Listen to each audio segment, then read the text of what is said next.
Hello everyone, I am Nikita Gupta और हमने start किया था यूनिट थर्ड चैप्टर ड्राइंग, जिसके अंदर हमने अभी तक ड्राइंग का introduction, objective, application, mechanism of drying, then equilibrium, moisture, content को स्टडी किया है। अब हम हमारा नेक्स्ट टॉपिक ले रहे हैं रेट ऑफ ड्राइंग, कि किस रेट से ड्राइंग होती है। तो जब भी रेट की बात आती है तब उसका मीनिंग होता है कि पर्टिकुलर टाइम पीरियड के अंदर होने वाली प्रोसेस, यानी कि एक सर्टेन टाइम ऑफ पीरियड के अंदर, एक यूनिट टाइम पीरियड ऑफ के अंदर कितनी ड्राइंग होती है, कितना अमाउंट ऑफ मॉइस्चर जो है वो इवोपरेट होता है, उसको डिटरमाइन करेंगे रेट ऑफ ड्राइंग से। क्या है रेट ऑफ ड्राइंग, कैसे इसको मेज़र किया जाता है, let's study. When a wet, non-porous, granular, solid material is placed in a tray and dried with a carrier gas like air under constant drying conditions of a velocity, temperature, humidity and pressure of air at the inlet, the experimental data can be plotted as drying rate versus free moisture content or time। Rate of drawing को कैसे calculate करते हैं कि जब किसी wet और non porous granular solid material को, means कि एक ऐसा सॉलिड मटेरियल जिसकी ग्रेन्यूल्स हैं और वो ग्रेन्यूल्स जो हैं वो नॉन पोरस है, मींस कि उसके अंदर छेद नहीं है और वो वेट फॉर्म में है, उसको किसी ट्रे के अंदर रखा जाएगा और उसको किसी कैरियर गैस के थ्रू ड्राइड किया जाएगा अंडर एक कांस्टेंट ड्राइंग कंडीशंस के अंदर, जिसके अंदर एक ड्राइंग के लिए एक सर्टेन वेलोसिटी होगी, टेम्परेचर होगा, उस टेम्परेचर पे उसे ड्राई किया जाएगा, ह्यूमिडिटी होगी और एयर का प्रेशर होगा, उस प्रेशर से उसे इनलेट से इंट्रोड्यूस करेंगे और फिर जो डाटा आएगा उस एक्सपेरिमेंट से, उस एक्सपेरिमेंटल डाटा को drawing rate versus moisture content और टाइम से यहाँ पे प्लॉट किया जाएगा। तो उसको बोलते हैं रेट ऑफ ड्राइंग कर्व। तो हमने क्या किया, रेट ऑफ ड्राइंग के अंदर एक certain amount of solid material लिया जो कि ग्रेन्यूल्स की फॉर्म में था, नॉन पोरस था और वेट था, उसको हमने ट्रे में रखा। ट्रे में रखने के बाद एक जो हीटिंग चैम्बर था, ड्राइंग चैम्बर था, उसके अंदर उसको इंट्रोड्यूस किया। उस ड्राइंग चैम्बर के अंदर एक certain amount of drawing conditions थी, यानी कि एक certain amount of hot air या हॉट गैस जो है एक सर्टेन वेलोसिटी के साथ उसमें फ़्लो हो रही थी। उसके फ़्लो होने से एक टेम्परेचर मेंटेन था उस ड्राइंग ओवन का या जो भी इंस्ट्रूमेंट है, इक्विपमेंट है उसका। उसमें एक certain amount of humidity present थी और एक सर्टेन प्रेशर के साथ एयर जो है उसके इनलेट से उसमें इंट्रोड्यूस हो रही थी।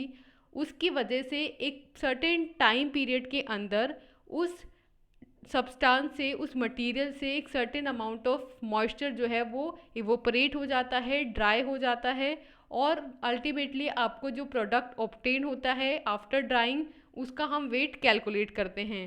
और फिर ये जो हमारे पास डाटा आते हैं before dry weight and after drying weight, उससे और उस सर्टेन टाइम से जिसके अंदर वो ड्राइंग प्रोसेस हो रही है, उन सब डाटा से हम ड्राइंग रेट और फ्री मॉइस्चर कंटेंट या सर्टेन टाइम जिसके अंदर वो ड्राइंग हुई है उसके बीच में एक कर्व प्लॉट करते हैं और उसे रेट ऑफ ड्राइंग से रिप्रेजेंट किया जाता है। देन आते हैं ड्राइंग कर्व्स।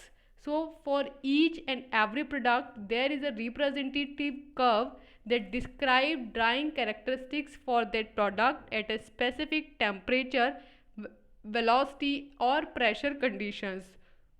तो हर प्रोडक्ट के लिए एक रिप्रेजेंटेटिव कर्व होता है जो कि उसकी ड्राइंग कैरेक्टरिस्टिक्स को बताता है, जो कि उस प्रोडक्ट के एक पर्टिकुलर टेम्परेचर पे, पर्टिकुलर वेलोसिटी पे, पर्टिकुलर प्रेशर कंडीशंस पे बनाया गया हुआ होता है। तो इसके according drawing process can be divided into 3 periods. Drawing process को 3 पीरियड्स के अंदर डिवाइड किया जाता है। फर्स्ट है constant drying rate period, means कि वो ड्राइंग प्रोसेस जिसके अंदर ड्राइंग रेट को हम कांस्टेंट रखेंगे। सेकंड है first falling drying rate period, means कि जिसके अंदर क्या करेंगे, फर्स्टली जो ड्राइंग रेट है वो फॉल होगी, गिरेगी। एंड सेकंड है second falling rate period, means कि जिसमें सेकंड फॉल होगा ड्राइंग रेट के अंदर। तो 3 पीरियड्स के अंदर डिवाइड किया गया है ड्राइंग प्रोसेस को। फर्स्ट है कांस्टेंट रेट, मींस कि जिसमें कांस्टेंट रेट से ड्राइंग होती रहेगी। देन सेकंड है फर्स्ट फॉल, जिसके अंदर एक बार ड्राइंग रेट में फॉल होगा। देन सेकंड फॉल, जिसके अंदर सेकंड टाइम ड्राइंग रेट में फॉल होगा।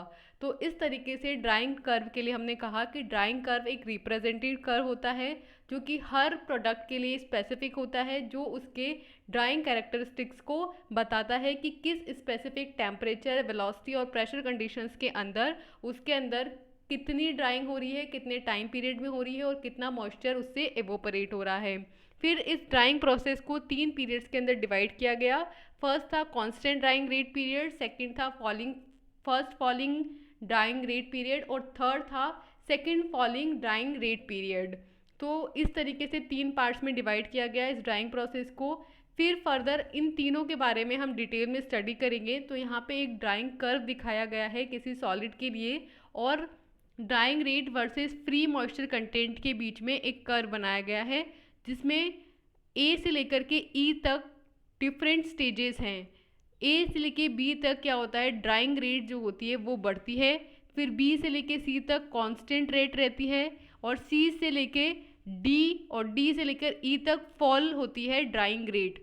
तो सी से लेके डी के बीच में जब फर्स्ट फॉल होता है तो उसको बोलते हैं first fall drying rate. Then D से लेकर के ई के बीच में जब सेकंड फॉल हो रहा है तो उसको बोलेंगे second falling drying rate period. तो इस तरीके से इन फॉलिंग्स के बेसिस पे इसको डिवाइड किया गया है, जो कि हम यहाँ कर्व से समझ सकते हैं कि किस तरीके से फ्री मॉइस्चर कंटेंट और ड्राइंग रेट के बीच में कर्व बनाया गया और उसके बीच बेसिस पे रेट पीरियड डिवाइड किए गए। तो फर्स्ट है हमारा कांस्टेंट ड्राइंग रेट पीरियड, जिसके अंदर कॉन्स्टेंटली ड्राइंग होगी। तो आप इसको समझिए कि क्या होता होगा कि एक सर्टेन अमाउंट ऑफ मटेरियल हमारे पास होता है, ठीक है, उसके अंदर certain amount of moisture content present होता है।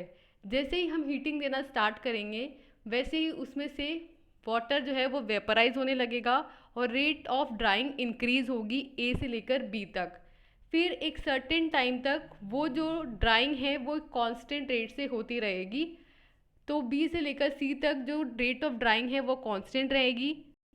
देन एक सर्टेन टाइम आएगा जिसके बाद अब और ज़्यादा ड्राइंग नहीं हो सकती, तो ड्राइंग रेट फिर वहाँ पे फॉल होगी और फर्स्ट फॉल होगा ड्राइंग रेट के अंदर। देन एक सर्टेन टाइम पीरियड के बाद जो ड्राइंग रेट है वो फर्स्ट फॉलिंग रेट से भी ज़्यादा रैपिडली फॉल होगी और उसको बोलते हैं second fall of drawing rate period. तो इस तरीके से यहाँ पे रेट फेज बताए हैं, जिसमें से हम फर्स्ट फेज को स्टडी करने जा रहे हैं constant drying rate period, means कि वो पीरियड जिसके अंदर जो ड्राइंग रेट है वो कांस्टेंट होती है। तो in a constant drying rate period a material और mass of material contained much of water that liquid surface exist which dries in a similar function to an open faced body of water। तो constant drying rate period के अंदर क्या होता है, जैसे अगर खुले में आप कोई कटोरी में पानी रख दें तो जिस रेट से वो वेपराइज हो रही होती है, जिस रेट से उसमें ड्राइंग हो रही होती है, उसी रेट से कांस्टेंट ड्राइंग रेट पीरियड के अंदर भी ड्राइंग होती है। क्योंकि जो कांस्टेंट रेट हो रही होती है उस टाइम पे कोई भी जो मटेरियल होता है, कोई भी जो मास होता है, उसके अंदर certain amount of water present होता है जो उसकी लिक्विड सरफेस पे आ जाता है फर्स्टली, और फिर लिक्विड सरफेस पे आकर के टेम्परेचर की प्रेजेंस में वो ड्राई होने लगता है। ये टेम्परेचर आइदर हॉट एयर की फॉर्म में हो सकती है या गैस की फॉर्म में हो सकती है, जो कि उसको उसी तरीके से ड्राई करती है जैसे कि कोई open faced body of water होती है। मीन्स कि जब पानी को खुला छोड़ देते हैं हम, किसी कटोरी में खुला रख दीजिए आप, तो जिस तरीके से उसके अंदर वेपराइजेशन होता है, बिल्कुल उसी तरीके से जब कांस्टेंट ड्राइंग रेट हो रही होती है तो किसी मटेरियल से या मास ऑफ मटेरियल से वाटर जो है उसके सरफेस पे आकर के ड्राई हो रहा होता है। देन यहाँ पे एक स्पेसिफिक टर्म को डिस्क्राइब किया गया है जिसको बोलते हैं वेट बल्ब टेम्परेचर, या बोलेंगे WBT। तो क्या है WBT? WBT is the steady state temperature shown by the thermometer whose bulb is covered with a wet wick and from which water is evaporated into high velocity air stream। तो WBT क्या है? WBT एक steady state temperature है जो कि किसी thermometer के through show किया जाता है, जिसमें जो थर्मोमीटर का बल्ब होता है यानी कि जो आगे वाला सिरा होता है वो वेट विक से कवर्ड होता है, और जिससे कि जो वाटर है वो हाई वेलोसिटी के साथ, हाई स्टीम के साथ इवोपरेट हो रहा होता है। तो बेसिकली WBT क्या है? WBT किसी भी जो थर्मोमीटर है उसके वेट बल्ब का टेम्परेचर है।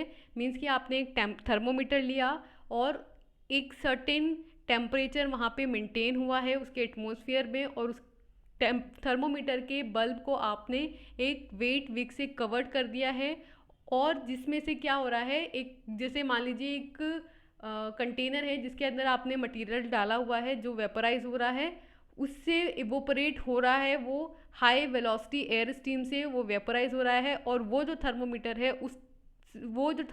है वो उस चेंज ऑफ टेम्परेचर को मेज़र कर रहा है, उसको बोलते हैं वेट बल्ब थर्मोमीटर या टेम्परेचर, जिसको हम बोलेंगे WBT। देन नेक्स्ट है फॉलिंग रेट पीरियड। जो सेकंड हमने देखा था, फर्स्ट हमने कांस्टेंट रेट देखा था, फिर हमने फॉलिंग रेट देखा। तो फॉलिंग रेट क्या है? जब रेट ऑफ ड्राइंग फॉल होती है।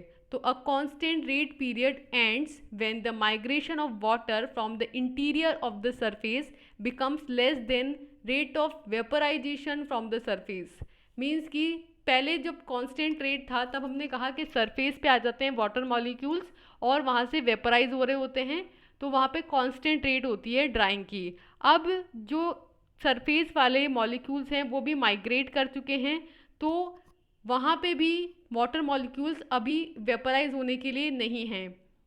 तो इसकी वजह से क्या होगा, जो कांस्टेंट रेट है ड्राइंग पीरियड की वो एंड हो जाती है, वो ख़त्म हो जाती है, and the period subsequent to the critical point is called the falling rate period. और जिस पॉइंट पे ये ख़त्म होती है, जिस क्रिटिकल पॉइंट पे ये रेट ऑफ इवोपरेशन यहाँ पे ख़त्म होता है सरफेस से, उसको बोलते हैं द फॉलिंग रेट पीरियड। और the drying in falling rate period involves two process. First, movement of moisture within the material to the surface, and second is removal of moisture from the surface.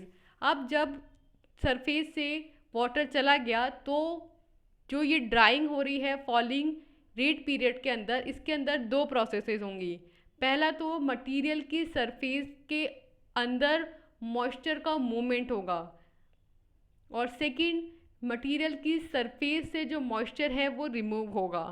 Means कि basically क्या हुआ, हमने जब curve देखा तो curve के अंदर हमने देखा कि A से B के अंदर तो जो हमारा मटेरियल था वो वाटर से इनरिच था, उसके अंदर बहुत सारा वाटर था। तो जैसे जैसे हीट प्रोवाइड होती जा रही थी वैसे वैसे वो ड्राई होता जा रहा था और रेट ऑफ ड्राइंग इंक्रीज हो रही थी। फिर एक सर्टेन टाइम आया जब अंदर का जो मॉइस्चर था वो तो ख़त्म हो गया और वो वाटर कहाँ आ गया, सरफेस पे आ गया। तो अब सरफेस से ही क्या हो रहा था, वाटर का रिमूवल हो रहा था, और उसको हमने बोला कांस्टेंट रेट ड्राइंग पीरियड। फिर अभी हमारा नेक्स्ट आया फॉलिंग रेट पीरियड, जिसके अंदर क्या होता है कि जो सरफेस का वाटर है वो भी रिमूव हो जाता है, वो भी माइग्रेट हो जाता है, ख़त्म हो जाता है, और जो सरफेस में रेट ऑफ इवोपरेशन है वो कम हो जाता है, सरफेस से भी इवोपरेशन नहीं हो पाता है। तो इसकी वजह से कांस्टेंट रेट पीरियड ख़त्म हो जाता है, और जिस पॉइंट पे ये कांस्टेंट रेट पीरियड ख़त्म हो जाता है उसको बोलते हैं द फॉलिंग रेट पीरियड। और इसके बाद जो स्टार्ट होता है वो है फॉलिंग रेट पीरियड। तो फॉलिंग रेट पीरियड के अंदर जो ड्राइंग होती है उसके अंदर दो प्रोसेसेस इन्वॉल्व होती हैं। फर्स्ट होता है कि जो मटेरियल है उसके सरफेस से वाटर का या मॉइस्चर का रिमूवल होना, और सेकंड मटेरियल की सरफेस के अंदर से मॉइस्चर का मूवमेंट होना, मॉइस्चर का रिमूवल होना। तो ये हुई हमारी second falling rate period. Then next आता है second falling drying rate period.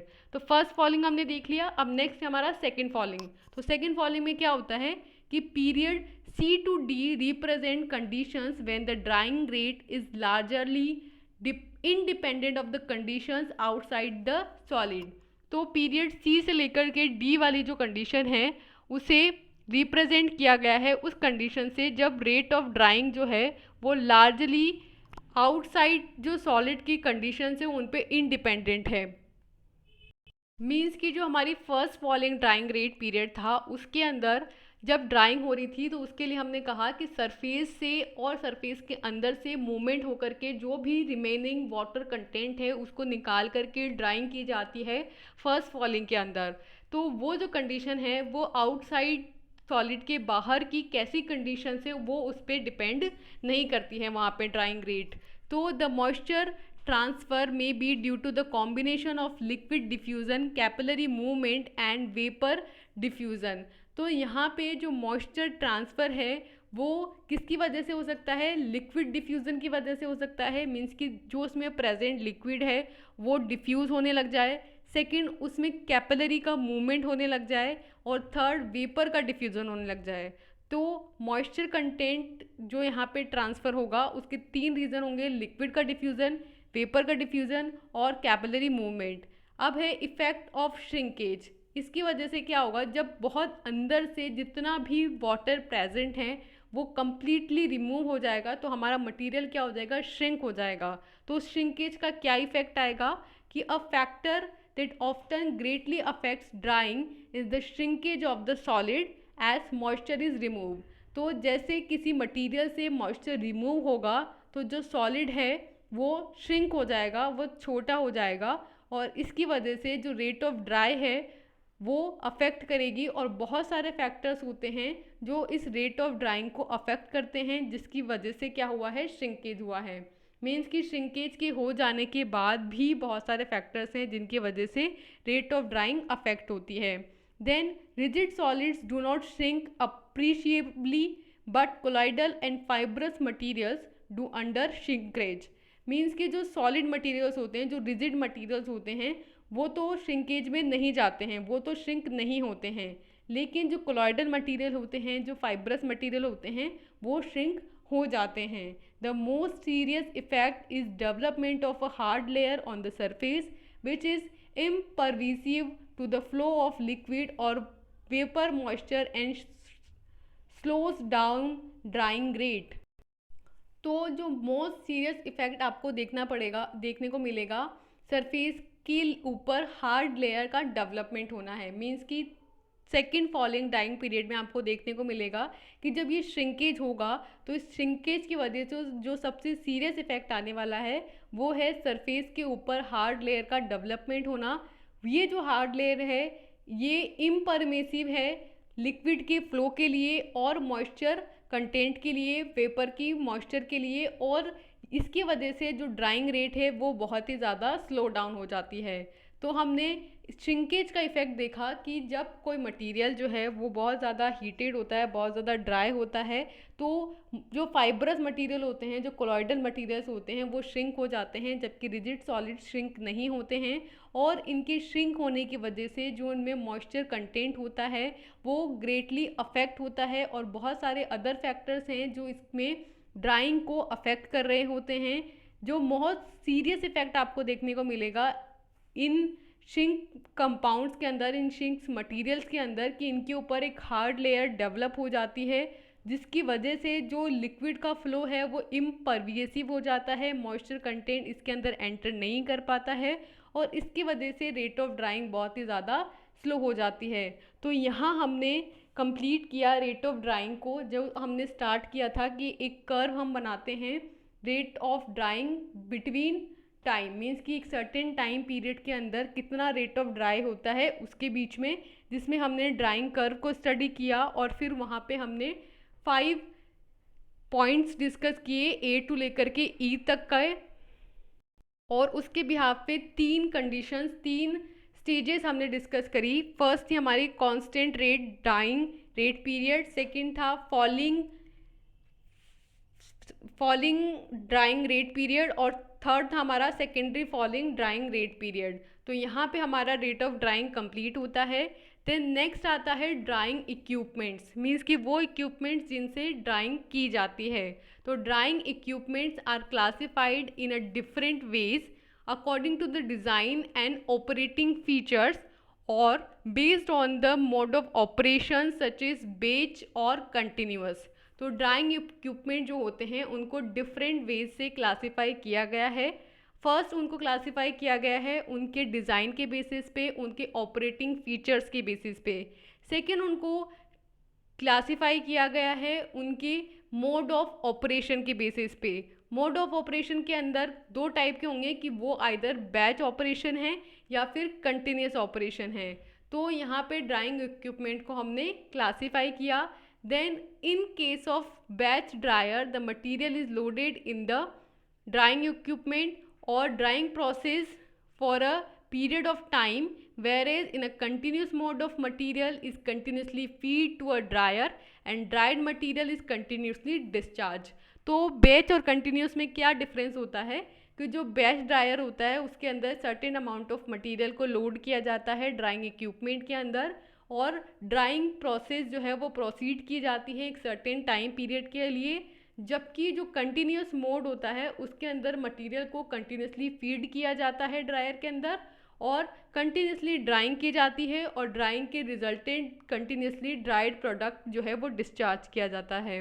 तो ड्राइंग इक्विपमेंट्स में हमने क्या देखा है कि ड्राइंग इक्विपमेंट्स को डिफरेंट वे से क्लासीफाई किया गया है। फर्स्ट उनको उनकी डिज़ाइनिंग और ऑपरेटिंग फीचर्स के बेसिस पे क्लासीफाई किया गया है और सेकंड उनको मोड ऑफ ऑपरेशन के बेसिस पे क्लासीफाई किया गया है, जिसमें उनको दो टाइप्स पे डिवाइड किया, बैच और कंटिन्यूअस। जिसमें बैच के अंदर एक सर्टेन अमाउंट ऑफ मटेरियल को सर्टेन अमाउंट ऑफ टाइम के लिए एक सर्टेन इक्विपमेंट के अंदर रखा जाता है और ड्राइंग प्रोसीड की जाती है, जबकि कंटिन्यूस के अंदर एक साइड से फीड डाला जाता है और दूसरी तरफ से आपका ड्राइड मटेरियल को कंटिन्यूसली डिस्चार्ज किया जाता है। देन आते हैं क्लासिफिकेशन ऑफ ड्रायर्स। तो यहाँ पे जब हम बात कर रहे हैं ड्रायर्स की इक्विपमेंट्स की तो यहाँ पे different kind of drawing equipments या इन्हें हम ड्रायर्स बोल सकते हैं उनको क्लासिफाई किया गया है। So there are numerous criteria use for the classified dryers.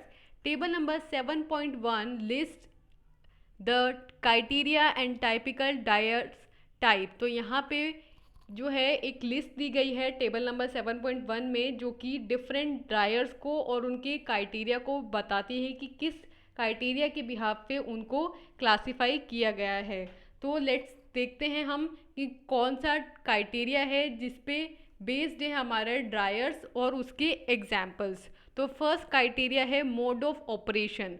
तो मोड ऑफ ऑपरेशन के बिहाफ पे ड्रायर्स को दो क्लासेस में डिवाइड किया गया है। फर्स्ट है बैच एंड कंटिन्यूअस, जो कि हम लास्ट देख चुके हैं कि बैच में एक सर्टेन अमाउंट ऑफ मटेरियल को सर्टेन टाइम पीरियड के लिए रखेंगे, जबकि कंटिन्यूस के अंदर कंटिन्यूसली एक साइड से फीड देते रहेंगे और दूसरी तरफ से ड्राइड मटेरियल को ऑब्टेन करते रहेंगे। तो इसके अंदर जो ड्रायर्स आते हैं वो है tray dryer and rotatory drum dryer. Then second criteria है हीट इनपुट टाइप, कि किस तरह की हीट आप दे रहे हैं ड्रायर को ड्राइंग करने के लिए। तो इस बिहाफ पे तीन तरह से क्लासिफाई किया गया है ड्रायर्स को। फर्स्ट है convection, conduction, radiation, electromagnetic field, combination of heat transfer modes. Second intermediate और कंटिन्यूअस एंड थर्ड एडियाबैटिक और नॉन एडियाबैटिक। तो फर्स्ट वाले convection, conduction, radiation, electromagnetic field, combination of heat transfer mode के अंदर जो examples हैं उसमें है hot air on and tray dryer. और सेकंड जो इंटरमीडिएट और कंटिन्यूअस टाइप है हीट का, कि आप हीट जो है वो इंटरमीडिएट देते हैं यानी बीच बीच में दे रहे हैं या फिर कंटिन्यूसली देते ही जा रहे हैं। उस बिहाफ पे जो हीट के आउटपुट या इनपुट के बिहाफ पे टाइप्स हैं और उसके अंदर एग्जाम्पल है rotatory drum dryer. Then third है एडियाबेटिक एंड नॉन एडियाबेटिक, यानी कि Q यानी कि एनर्जी जो है वो Q is equals to zero है या फिर Q is equals to non zero है। उसके बिहाफ पे हीट इनपुट किस टाइप का है, उसके बिहाफ पे दो टाइप्स हैं एडियाबेटिक एंड नॉन एडियाबेटिक, जिसके अंदर एग्जाम्पल आता है tray dryer. Then third criteria is state of material in a dryer, कि ड्रायर के अंदर मटेरियल की स्टेट क्या है।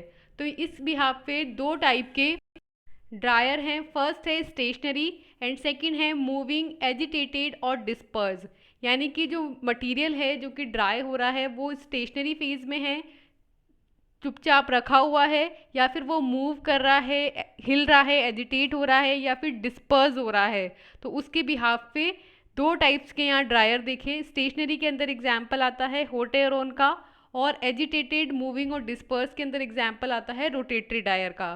देन फोर्थ क्राइटेरिया है ऑपरेटिंग प्रेशर। तो ऑपरेटिंग प्रेशर के अंदर टाइप्स ऑफ ड्रायर में दो टाइप हैं, फर्स्ट है वैक्यूम एंड सेकंड है एटमॉस्फेयर।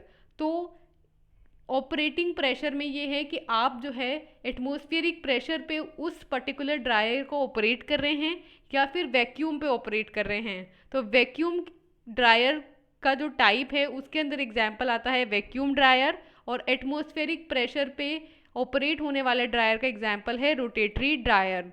देन फिफ्थ क्राइटेरिया है ड्राइंग मीडियम और कन्वेक्शन, कि जो ड्राइंग मीडियम है किस मीडियम के थ्रू ड्राइंग हो रही है।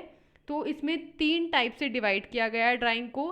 फर्स्ट था एयर, सेकंड था सुपर हीटेड स्टीम और थर्ड था फ्यूल गैसेस। तो एयर के अंदर एग्जाम्पल था ड्रायर का hot air oven, super heated steam के अंदर एग्जाम्पल है हीट स्टीम ड्रायर और फ्यूल गैसेस के अंदर एग्जाम्पल है fuel gas dryer. Then fifth बाद सिक्स क्राइटेरिया है ड्राइंग टेम्परेचर, कि टेम्परेचर हम कितना दे रहे हैं। तो उसके बिहाफ पे तीन टाइप से डिवाइड किया गया। फर्स्ट था बिलो बॉइलिंग पॉइंट, सेकंड था अबो बॉइलिंग पॉइंट एंड थर्ड था बिलो फ्रीजिंग पॉइंट। तो बॉइलिंग पॉइंट के ऊपर है या बॉइलिंग पॉइंट के नीचे है या फिर फ्रीजिंग पॉइंट से भी नीचे है, उस ड्राइंग टेम्परेचर के बिहाफ पे जो ड्रायर था उसको क्लासिफाई किया गया, जिसमें बिलो बॉइलिंग पॉइंट टेम्परेचर का एग्जाम्पल था फ्रीज ड्रायर और spray dryer. Then second above boiling point temperature के अंदर एग्जाम्पल था वैक्यूम ड्रायर और बिलो फ्रीजिंग पॉइंट के अंदर एग्जाम्पल है freeze dryer. Then next criteria है relative motion between drying medium and drying solids, means कि जो ड्राइंग मीडियम है जिसके थ्रू ड्राइंग हो रही है उसमें और जिन सॉलिड्स को ड्राई किया जा रहा है उनके बीच में रिलेटिव मोशन कितना है। तो उसके बिहाफ पे ड्रायर्स को क्लासिफाई किया गया है को current dryer, counter current dryer and mixed flow dryer. तो को करंट के अंदर एग्जाम्पल आता है रोटेटरी ड्रायर, काउंटर करंट के अंदर एग्जाम्पल आता है काउंटर करंट फ्लो ड्रायर और मिक्स्ड फ्लो के अंदर एग्जाम्पल आता है mixed flow dryer. Then next criteria है नंबर ऑफ स्टेजेस। तो नंबर ऑफ स्टेजेस के बिहाफ पे ड्रायर्स को क्लासिफाई किया गया है सिंगल स्टेज और मल्टी स्टेज के अंदर, और इसमें एग्जाम्पल हैं सिंगल स्टेज के अंदर स्प्रे ड्रायर और मल्टी स्टेज के अंदर भी spray dryer. Then last criteria है रेसिडेंस टाइम, कि कितने टाइम के लिए ड्राइंग होती है। तो उसके बिहाफ पे टाइम के बिहाफ पे ड्रायर्स को क्लासिफाई किया गया है शॉर्ट टाइम के लिए लेस देन 1 मिनट, मीडियम के लिए 1 to 60 मिनट और लॉन्ग के लिए मोर देन 60 मिनट। तो उसके बिहाफ पे ड्रायर्स होंगे शॉर्ट टाइम पीरियड के लिए होंगे स्प्रे ड्रायर, मीडियम के लिए होगा हॉट एयर ओवन और लॉन्ग टाइम के लिए रेसिडेंस टाइम में ड्रायर आएगा फ्रीज ड्रायर। तो यहाँ 9 क्राइटेरियाज के बिहाफ ड्रायर्स को हमने क्लासिफाई किया है। फर्स्ट मोड ऑफ ऑपरेशन के बेस पे, सेकंड हीट इनपुट टाइप के बेस पे, third state of material in dryer के बेस पे, फोर्थ ऑपरेटिंग प्रेशर के बेस पे, फिफ्थ ड्राइंग मीडियम के बेस पे, सिक्स ड्राइंग टेम्परेचर के बेस पे, seventh relative motion between drying medium and drying solids, eighth number of stages and ninth residence time के behalf पे dryers को classify किया। तो अगर हम समअप करें इस वीडियो लेक्चर को, तो हमने स्टार्ट किया था सबसे पहले रेट ऑफ ड्राइंग, जिसके अंदर हमने रेट ऑफ ड्राइंग का कर्व देखा कि एक सर्टेन टाइम के बीच में, एक सर्टेन रेसिडेंस टाइम के बीच में कितनी रेट ऑफ ड्राइंग है, कितना अमाउंट ऑफ मॉइस्चर जो है वो इवोपरेट होता है, वेपराइज होता है। फिर हमने वहाँ पे एक ड्राइंग कर्व देखा जिसके अंदर ए से लेकर के ई तक के पॉइंट्स थे और 3 फेजेस थी। फर्स्ट थी constant drying rate period, second थी falling drying rate period and third थी secondary falling drying rate period. फिर हमने स्टार्ट किया था ड्राइंग इक्विपमेंट्स, जिसमें हमने ड्राइंग इक्विपमेंट्स को मटेरियल के बिहाफ पे, मीडियम के बिहाफ पे और हीटर के बिहाफ पे क्लासिफाई करने के लिए कहा। और फिर हमने क्लासिफिकेशन ऑफ ड्रायर्स देखा जिसमें 9 क्राइटेरियाज के बिहाफ पे हमने ड्रायर्स को क्लासिफाई किया। तो यहाँ तक हम कंप्लीट कर चुके हैं नेक्स्ट वीडियो लेक्चर के अंदर हम इन ड्रायर्स को, जो हमने एग्जाम्पल्स देखे इन ड्रायर्स के, उनको डिटेल में स्टडी करेंगे, उनके मैकेनिज्म को समझेंगे कि किस तरीके से ये इक्विपमेंट्स फंक्शन करते हैं। So for now, thank you and all the best.